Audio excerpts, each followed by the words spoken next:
রাজধানীর বাজারে বেড়েই চলেছে ডিম মুরগির দাম। কেজিতে ১৬০ টাকা পর্যন্ত কমেছে কাঁচামরিচ। উচ্চ মূল্যে স্থিতিশীল সবজির দর। কুষ্টিয়ায় ঊর্ধ্বমুখী চালের বাজার। মার্কিন পোশাকের বাজারে ধাক্কা খেল বাংলাদেশ। জুন পর্যন্ত ৬ মাসের রফতানি আয় কমেছে ৬.৫%। শক্ত জায়গায় ভিয়েতনাম, দ্রুত নামছে চীনের অবস্থান। এক্সিমের পর এসআইবিএল থেকেও প্রশাসক প্রত্যাহার, প্রজ্ঞাপন জারি। বাকি ৩ ব্যাংকও দ্রুত হস্তান্তর হবে সম্মিলিত ইসলামীতে, জানিয়েছে বাংলাদেশ ব্যাংক। পাটের ভালো ফলনেও হাসি নেই গোপালগঞ্জে কৃষকের মুখে। উৎপাদন খরচ বাড়লেও কাঙ্ক্ষিত দাম না পাওয়ায় কারণ, লোকসানের হিসাব দিচ্ছে স্থানীয় কৃষি বিভাগও। এবং রাইড শেয়ারিংয়ে পর্তুগিজ ভাষা বাধ্যতামূলক করতে যাচ্ছে দেশটির সরকার। কাজ হারানোর শঙ্কায় হাজার হাজার বাংলাদেশি।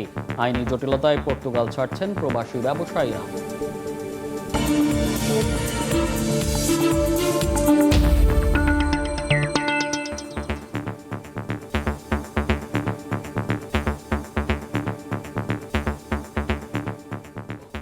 দেখছিলেন শিরোনাম। আমন্ত্রণ জানাচ্ছি দেশ ও দেশের বাইরের অর্থ বাণিজ্যের নানা খবর নিয়ে আমাদের নিয়মিত আয়োজন এ সময়ের বাণিজ্যে। আপনাদের সঙ্গে আছি আমি মনির হোসাইন। সপ্তাহ ব্যবধানে রাজধানীর বাজারে বেড়েছে ডিম মুরগির দাম, তবে বেশ কমেছে কাঁচামরিচের দর। আর উচ্চ মূল্যে বেচা কেনা হচ্ছে বিভিন্ন সবজি। সাপ্তাহিক ছুটির দিনে সকালবেলার বাজার পরিস্থিতি জানাতে কারণ বাজার থেকে যুক্ত হচ্ছেন রিপোর্টার শিমুল হোসেন। সরাসরি যাচ্ছি তার কাছে। শিমুল, সাপ্তাহিক ছুটির দিন আর আবহাওয়া নর্মাল থাকায় আজকে বেশ সকাল থেকেই বেশ সরগরম কারওয়ান বাজার। যেহেতু আমি সবজি বাজারে আছি, সুতরাং সবজি বাজার দিয়ে শুরু করতে চাই। সবজি বাজারে কিছুটা স্বস্তি ফিরে এসেছে। পটল বিক্রি হচ্ছে কেজি প্রতি ৬০ টাকা, ঢ্যাঁড়স বিক্রি হচ্ছে কেজি প্রতি ৬০ টাকা এবং পেঁপে বিক্রি হচ্ছে প্রতি কেজি ৪০ টাকা। গত সপ্তাহে থেকে তুলনামূলকভাবে প্রতি কেজি সবজিতেই ১০ থেকে ২০ টাকা করে দাম কমে এসেছে। বিক্রেতারা বলছেন যে আবহাওয়া স্বাভাবিক হয়, বাজারে যেহেতু উৎপাদন বেড়েছে, বাজারে সরবরাহ বৃদ্ধির জন্য দাম কমে এসেছে সবজির। তবে এইভাবে যদি চলতে থাকে, আবহাওয়া যদি আরও স্বাভাবিক হয়, সামনের সপ্তাহে একেবারে ক্রেতাদের নাগালের মধ্যেই চলে আসবে সবজি। তবে মুরগির বাজারের কথা যদি বলি, ব্রয়লার মুরগি কেজি প্রতি ১০ থেকে ২০ টাকা দাম বেড়েছে। ব্রয়লার মুরগি ১ কেজি ব্রয়লার মুরগি বিক্রি হচ্ছে ১৯০ থেকে ২০০ টাকা কেজি দরে এবং হচ্ছে লাল মুরগি লেয়ার মুরগি বিক্রি হচ্ছে ৩৫০ থেকে ৩৮০ টাকা কেজি দরে। সুতরাং লাল মুরগিরও দাম কেজি প্রতি ২০ থেকে ৩০ টাকা বেড়েছে। এবং ডিমের কথা যদি বলি, ডজন প্রতি ডিমের দামও বেড়েছে ১০ টাকা।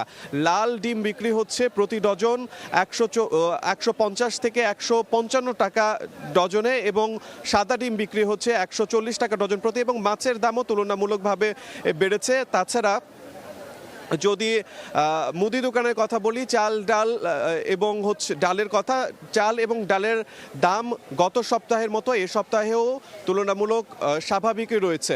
কারওয়ান বাজারের বাজার পরিস্থিতি আজকে যেহেতু একেবারে স্বাভাবিক আবহাওয়া, সুতরাং হচ্ছে ক্রেতা সমাগম অনেকটাই বেশি দেখতে পাচ্ছি তুলনামূলক। তো আজকে এই ছিল আমার কাছে সবশেষ। রিপোর্টার শিমুল জানাচ্ছিলেন রাজধানীর বাজার পরিস্থিতির খবর। দর্শক, এবার যাব কুষ্টিয়ার খাজানগরে রিপোর্টার এস.এম. রাশেদের কাছে। তিনি জানাবেন সেখানকার চালের বাজারের খবর। নাগারে কিন্তু প্রচুর পরিমাণে চাল মজুদ হয়ে গিয়েছে এবং এখন মিল মালিকরা আমাদেরকে জানিয়েছেন যে তারা আসলে যে পরিমাণে চাল মজুদ রয়েছে সেই পরিমাণ চাল কিন্তু তার বেশি উৎপাদিত হচ্ছে এবং চালের চাহিদা কমে যাওয়ার কারণে এই সংকটটা তৈরি হচ্ছে বলে আমাদেরকে জানিয়েছেন মিল মালিকেরা। তবে এখন পর্যন্ত যে মিল মালিকদের তারা যে দাবি জানাচ্ছে যে তাদের যে উৎপাদিত চাল সেটি কিন্তু এখানে গোডাউনে আর রাখার মতো জায়গা নাই এবং তারা বাধ্য হয়ে তাদের যেখানে চালটা উৎপাদন হয় সেখানে তারা বাধ্য হয়ে রাখছে বলে আমরা জানতে পেরেছি। তবে মিল মালিকদের দাবি যে এখন পর্যন্ত তাদের প্রচুর পরিমাণ চাল কিন্তু তাদের গোডাউনে মজুদ রয়েছে এবং এই চালের কিন্তু যদি দ্রুত বিক্রি না হয় তবে চাল কিন্তু এখান থেকে নষ্ট হওয়ার সম্ভাবনাও কিন্তু দেখা দিয়েছে এবং দ্রুত সরকারের কাছে দাবি জানিয়েছে যে এই চালের যাতে বাজারে যাতে স্বাভাবিক রাখে। তবে মিল মালিকরা আসলে দায়ী করছে পাইকার ব্যবসায়ী যারা আছে তারা আসলে তাদের চাহিদা মতো চাল ক্রয় করছে না, যার কারণে কিন্তু প্রভাব পড়ছে এই চালের বাজারে এবং চালের দাম কিন্তু এখানে যে মোকামের থেকে কিন্তু প্রায় ৮-১০ টাকা ডিফারেন্স ব্যালেন্স হয়ে যাচ্ছে এই চালের দাম, যার কারণে কিন্তু ভোক্তা পর্যায়ে এইটি তারা এই ভোক্তা পর্যায়ে তাদের একটি প্রভাব পড়ছে বলে আমাদেরকে জানিয়েছেন কুষ্টিয়ার আর মিল মালিকেরা। তবে কুষ্টিয়া আজকে চালের বাজার গেছে বাসমতি 78 টাকা, মিনিকেট 66 টাকা এবং কাজললতা 58 টাকা দরে কিন্তু বিক্রি হয়েছে কুষ্টিয়া খাজানগর থেকে আজকে চালের বাজার। তো কুষ্টিয়া খাজানগর থেকে এই চালের মজুদ এবং চালের দাম নিয়ে এই ছিল আমার কাছে সর্বশেষ। চালের বাজারের পরিস্থিতি জানাতে সরাসরি যুক্ত ছিলাম কুষ্টিয়ার খাজানগর থেকে। দেশে গ্যাসের চাহিদা পূরণে 8 কার্গো তরলীকৃত প্রাকৃতিক গ্যাস এলএনজি কেনার সিদ্ধান্ত নিয়েছে সরকার। বৃহস্পতিবার সচিবালয়ে অনুষ্ঠিত অর্থনৈতিক বিষয় সংক্রান্ত মন্ত্রিসভা কমিটির বৈঠকে এ অনুমোদন দেওয়া হয়। এতে সভাপতিত্ব করেন অর্থমন্ত্রী আমির খসরু মাহমুদ চৌধুরী। বৈঠকে দেশে আপৎকালীন এলপিজির চাহিদা পূরণ, এলপিজি বাজারে সরকারের অংশীদারিত্ব বৃদ্ধি এবং বাজার স্থিতিশীল রাখতে 5,000 টন তরলীকৃত পেট্রোলিয়াম গ্যাস এলপিজি কেনার নীতিগত অনুমোদনও দেওয়া হয়। এছাড়া দরপত্র ছাড়াই বাংলাদেশ সড়ক পরিবহন কর্পোরেশন বিআরটিসির জন্য 200টি ইলেকট্রিক বাস চার্জিং স্টেশন ও প্রয়োজনীয় অবকাঠামো নির্মাণের সিদ্ধান্ত নিয়েছে সরকার।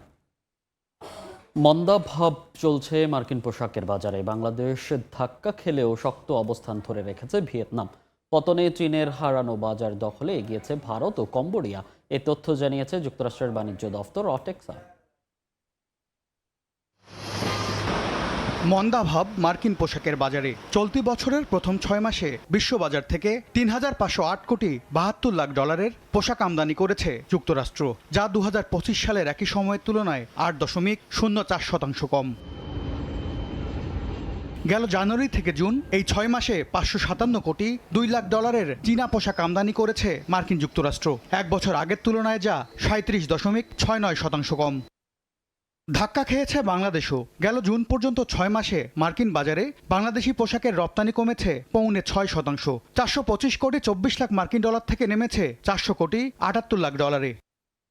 এই মন্দার মধ্যেও নিজেদের শীর্ষ অবস্থান আরও মজবুত করেছে ভিয়েতনাম। গেল জানুয়ারি থেকে জুন এই 6 মাসে দেশটি 776 কোটি 95 লাখ ডলারের পোশাক রপ্তানি করেছে মার্কিন বাজারে। বছর ব্যবধানে বেড়েছে 1.08%। বড় পতনে বছর ব্যবধানে 25.27% কমে দেশটিতে ভারতের পোশাক রপ্তানি নেমেছে 212 কোটি 20 লাখ ডলারে। ভিয়েতনাম কিন্তু ভ্যালু অ্যাডেড আইটেম বেশি করে। বৈশ্বিক বাজারেও কিন্তু অর্ডার কমে গেছে। ইউরোপীয় ইউনিয়নও প্রায় 19 থেকে 20% অর্ডার কমেছে।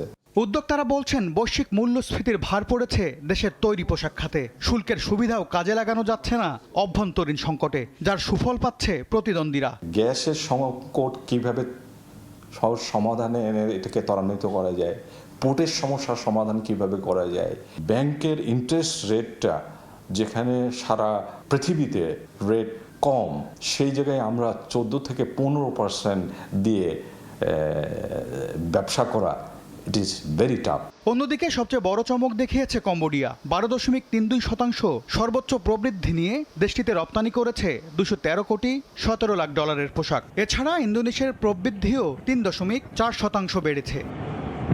MS আরিফিন, সময় সংবাদ, ঢাকা। সোশ্যাল ইসলামী ব্যাংক থেকে প্রশাসক ও তার দল প্রত্যাহার করেছে বাংলাদেশ ব্যাংক। বৃহস্পতিবার জারি করা এক প্রজ্ঞাপনের মাধ্যমে এ সিদ্ধান্ত কার্যকর করা হয়। এর ফলে একীভূত হওয়া 5টি শরিয়া ভিত্তিক ব্যাংকে সম্মিলিত ইসলামী ব্যাংকের অধীনে হস্তান্তর প্রক্রিয়া আরও দ্রুত হবে বলে জানিয়েছে কেন্দ্রীয় ব্যাংক। এর আগে গত 30 জুলাই একই পরিকল্পনার অংশ হিসেবে এক্সিম ব্যাংক থেকেও প্রশাসক প্রত্যাহার করা হয়। কেন্দ্রীয় ব্যাংক জানিয়েছে দ্রুতই বাকি 3 ব্যাংক ফার্স্ট সিকিউরিটি ইউনিয়ন ও গ্লোবাল ইসলামী ব্যাংকও হস্তান্তর করা হবে। যেহেতু 5টি ব্যাংকে আমরা একযোগেই প্রশাসক বা প্রশাসক দল নিয়োগ করেছিলাম, একটি বিশেষ কারণে এক্সিম ব্যাংক থেকে প্রশাসক টিমকে আগে প্রত্যাহার করা হয়েছে, কিন্তু এর ধারাবাহিকতা অচিরেই দেখতে পাবেন বাকি 4টি ব্যাংক থেকেও অতি দ্রুত আমরা প্রশাসক টিম প্রত্যাহার করে নিব। চলতি মৌসুমে গোপালগঞ্জে পাটের ফলন ভালো হলেও হাসি নেই কৃষকের মুখে। উৎপাদন খরচ বৃদ্ধি এবং কাঙ্ক্ষিত দাম না পাওয়ার দাবি কৃষকের। পরিস্থিতি উন্নতি না হলে চাষিরা চরম লোকসানের মুখে পড়বেন বলে জানিয়েছে স্থানীয় কৃষি বিভাগ। জয়ন্ত শিরালের রিপোর্ট, ছবি তুলেছেন HM মানিক। জমিতে চলছে পাট কাটা ও জাগ দেওয়ার কাজ। দেশের প্রধান অর্থকারী ফসলের ভালো ফলন হলেও কৃষকদের চোখে মুখে হতাশার ছাপ। চাষিরা জানান ফলনের লক্ষ্যমাত্রা পূরণ হলেও বিপত্তি বেঁধেছে খরচে। 1 মণ পাট উৎপাদনে কৃষকের খরচ হয়েছে 3,500 টাকা, অথচ বাজারে বিক্রি হচ্ছে 2800 থেকে সর্বোচ্চ 3200 টাকায়। প্রতি মণে গুনতে হচ্ছে লোকসান। বীজ বপনের পর জ্বালানি তেল সংকটে বেড়েছে খরচ, তার উপর সার ও কীটনাশকের বাড়তি দাম। এ অবস্থায় কোনো মতেই মিলছে না পাটের কাঙ্ক্ষিত দাম। আমাদের পাটের দাম দিচ্ছে, তাতে আমাকে কিষানের টাকা হচ্ছে না। পাটের ফলন হয়েছে কিন্তু দাম পাওয়া যাচ্ছে না। যদি ন্যায্য মূল্য না পাই তাহলে তো আমরা পাট চাষ করতে পারবো না, কারণ পাট চাষ করে তো আমাকে লস। পাটের দামটা বাড়ায় টাড়াই একটু দেয়, এই হলো আমার দাবি। ইতিমধ্যে 80% পাট কাটা হয়েছে। বাজার পরিস্থিতির উন্নতি না হলে কৃষকরা চরম লোকসানের মুখে পড়বে বলে জানিয়েছে স্থানীয় কৃষি বিভাগ। কৃষকরা প্রকারভেদে প্রায় 2800 থেকে 3200 টাকা মন পাচ্ছে পাটে। তো আমরা মনে করি যদি কৃষকদেরকে এটা মন প্রতি 4000 টাকা বা 4200 টাকা এনশিওর করা যেত মূল্যটা মন প্রতি, তাহলে তারা লাভবান হতে পারত। চলতি মৌসুমে জেলার 5টি উপজেলায় 25,686 হেক্টর জমিতে পাটের আবাদ হয়েছে, যেখানে লক্ষ্যমাত্রা ধরা হয়েছে 53,426 মেট্রিক টন। জয়ন্ত শিরালি, সময় সংবাদ, গোপালগঞ্জ। এক লাফে প্রায় 10,000 টাকা বাড়ার পর একদিনের ব্যবধানে ফের কমল স্বর্ণের দাম। এ দফায় ভরিতে 3,266 টাকা কমিয়েছে বাংলাদেশ জুয়েলার্স অ্যাসোসিয়েশন বাজস। শুক্রবার এক বিজ্ঞপ্তিতে সংগঠনটি জানায়, স্থানীয় বাজারে তেজাবি স্বর্ণের দাম কমায় সার্বিক পরিস্থিতি বিবেচনায় ভ্যাট সহ স্বর্ণের নতুন দাম নির্ধারণ করা হয়েছে। নতুন দাম অনুযায়ী দেশের বাজারে ভ্যাট সহ প্রতি ভরি 22 ক্যারেটের স্বর্ণের দাম পড়বে 2,29,664 টাকা। এছাড়া 21 ক্যারেটের প্রতি ভরি 2,19,342 টাকা এবং 18 ক্যারেটের 1,88,374 টাকা ও সনাতন পদ্ধতির প্রতি ভরি স্বর্ণের দাম পড়বে 1,53,848 টাকা।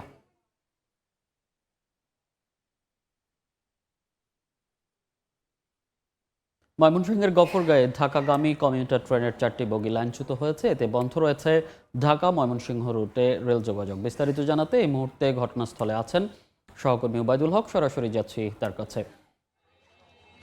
ওবায়দুল, সকাল 9টার দিকে ময়মনসিংহ গফরগাঁও স্টেশনের ঠিক আগে যে শিবগঞ্জ রুট রেল ক্রসিং রয়েছে, এখানে ঢাকাগামী জামালপুর কমিউটার ট্রেনের যে ট্রেন বগি 4টি বগি কিন্তু লাইনচ্যুত হয়েছে এবং এই লাইনচ্যুতর ঘটনায় কিন্তু ময়মনসিংহের যে ঢাকা ময়মনসিংহ রুটটি রয়েছে এই রুটে ট্রেন চলাচল এই মুহূর্তে বন্ধ রয়েছে। এবং সকাল 9টার দিকে যে ঘটনা, এখনও পর্যন্ত এই যে লাইনচ্যুতির ঘটনা সেই অবস্থায় আছে এবং এই ট্রেনটির জামালপুর কমিউটার ঢাকাগামী যে ট্রেনটি রয়েছে এই ট্রেনটির সামনের পাওয়ার কারসহ 4টি বগি কিন্তু লাইনচ্যুত হয়েছে এবং এটি ব্যাপক খারাপভাবে কিন্তু লাইনচ্যুত হয়েছে, বাজেভাবে লাইনচ্যুত হয়েছে। এবং এই ঘটনায় যারা ট্রেনের যারা যাত্রী তারা কিন্তু 2 ঘন্টা যাবৎ একই জায়গায় অবস্থান করছেন এবং প্রচণ্ড গরমের মধ্যে আসলে তাদের হাঁসফাঁস অবস্থা। পাশাপাশি যে এই রুটে কিন্তু বিভিন্ন স্টেশনে 4টি ট্রেন কিন্তু এই মুহূর্তে আটকা রয়েছে। এই রুটটিতে জামালপুর এবং ঢাকাগামী এই 4টি ট্রেন আটকা থাকার ফলে সেই সব যাত্রীরাও কিন্তু নির্ধারিত সময়ে গন্তব্যে পৌঁছাতে পারছেন না। পাশাপাশি তারা এই অসহনীয় দুর্ভোগ কিন্তু তাদের মাঝে রয়েছে। এখানকার যারা যাত্রী রয়েছেন তারা যেটি বলছেন যে সকাল 9টার দিকে এই শিবগঞ্জ রুট রেল ক্রসিং থেকে রেল ক্রসিংয়ের যে 2 নম্বর লাইনটি রয়েছে সেই 2 নম্বর লাইনটি থেকে 1 নম্বর লাইনটিতে গফরগাঁও স্টেশনে 1 নম্বর লাইনটিতে ওঠার সময়ই এই লাইনচ্যুতির ঘটনা ঘটে এবং সামনের ইঞ্জিন লাইনচ্যুত না হলেও পাওয়ার কার সহ 4টি বগি কিন্তু এখানে বাজেভাবে লাইনচ্যুত হয়েছে। এবং এই ঘটনায় ময়মনসিংহের কেওয়াটখালী লোকোশেড থেকে কিন্তু উদ্ধারকারী ট্রেন এই গফরগাঁও স্টেশনের দিকে আসছে, তবে এখনও পর্যন্ত এসে পৌঁছায়নি। এখানে উদ্ধারকারী ট্রেন আসার পরে তারা এই লাইনচ্যুত বগি উদ্ধার করবে বলে আমাদেরকে জানিয়েছেন। তো এই ছিল আমার কাছে ময়মনসিংহের গফরগাঁও থেকে লাইনচ্যুত বগি নিয়ে আমার কাছে সবশেষ তথ্য। সরাসরি যুক্ত ছিলাম ময়মনসিংহের গফরগাঁও থেকে।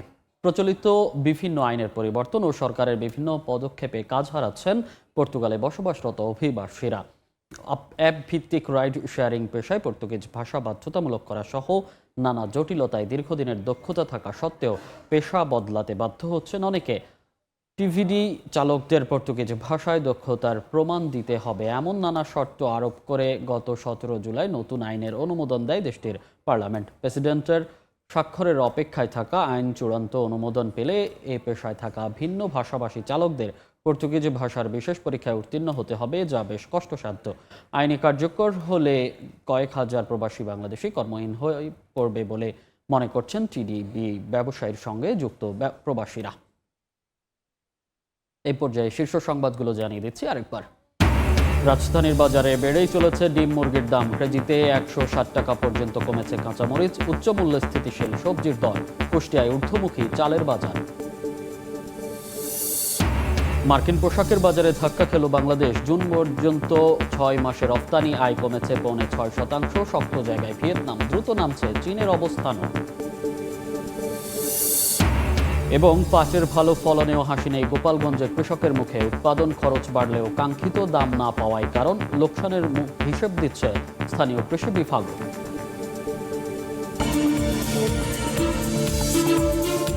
এই ছিল এই সময়ের বাণিজ্যের